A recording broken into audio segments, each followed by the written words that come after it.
I can still hear the clock ticking on the mantel, sharp, mechanical, relentless. It was the only sound that filled the room when I finally made my choice. 30 years of marriage dissolved in just 30 seconds. That's all it took. One heartbeat for the truth to register, another for rage to flare, and a third for grief to consume me entirely. By the 30th, I was already gone. It began with a voicemail, one that was never meant for my ears. Her phone had been left on the kitchen counter, buzzing insistently in that way that always irritated me, the vibration rattling against the granite surface. I don't even know why I reached for it. Maybe it was habit, maybe curiosity, or maybe fate was cruelly guiding my hand. I meant only to silence it, but when I swiped, the screen opened instead, and then I heard him. A man's voice. Deep, smooth, confident in the kind of closeness that shouldn't exist. I miss you already. Last night was unforgettable. Same time next week. The world seemed to tilt off its axis. The familiar kitchen around me blurred at the edges. I gripped the counter just to keep from collapsing. 30 years, 3 decades of raising children, sharing laughter, weathering storms, making quiet compromises, and in 10 seconds, it all turned to ash in my hands. I didn't even breathe until I heard her footsteps in the hallway. She came in humming softly, her hair damp from the shower, a silk robe tied loosely around her waist. She looked almost radiant. Younger somehow, her cheeks flushed, her smile easy. But then she saw the phone in my hand. She froze. Our eyes met, and everything inside me hardened. "Who is he?" I asked. My voice came out calm, far too calm. Her lips parted, then closed again. She looked like a trapped animal, trembling under the weight of exposure.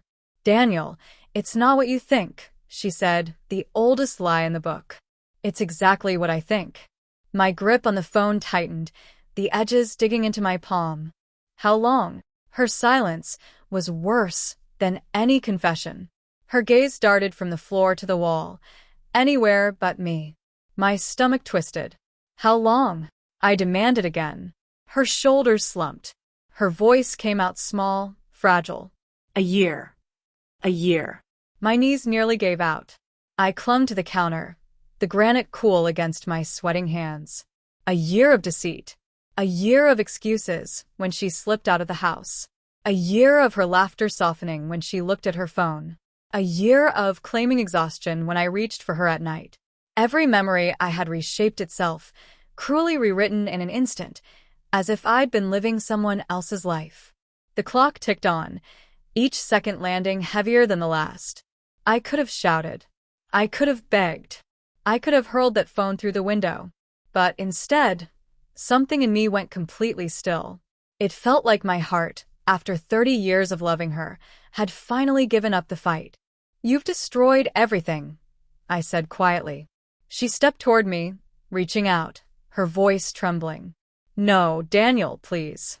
Listen to me. I love you." He was a mistake. I didn't mean for it to go that far. It doesn't mean anything. Doesn't mean anything? I laughed, a hollow, bitter sound. "You gave another man a year of our life. That means everything." Her hand hovered between us, shaking. I didn't take it.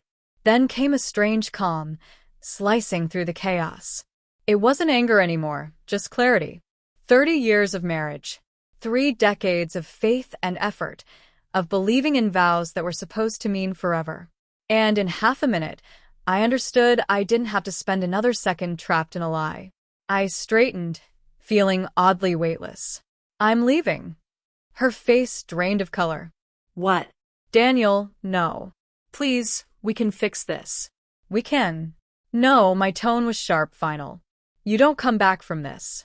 Not after a year. Not after lying to my face every day." Tears welled in her eyes. "Don't throw away 30 years. "You already did," I whispered. I walked past her, the floorboards creaking beneath my steps like they mourned the weight of the moment. My suitcase was still in the closet from my last trip. I yanked it out, tossing clothes inside without thinking, my movements mechanical, detached. My heart pounded hard enough to hurt. She followed me into the bedroom, pleading through tears. "Daniel, please don't do this." I made a mistake, but I love you. We've built a life, a family. Think about everything we've been through. You can't just. I zipped the suitcase shut in one harsh motion. I can. And I am. She broke down completely then, collapsing onto the bed. For a brief moment, I hesitated. 30 years. 30 holidays, birthdays, anniversaries. The night she held my hand when my father died. The mornings she brought me coffee before I even woke. The way her eyes used to light up when I came home. But then I remembered his voice. The message. The softness in her smile that morning, and hesitation turned into resolve. I wheeled the suitcase toward the door, her sobs echoing behind me. At the threshold, I paused.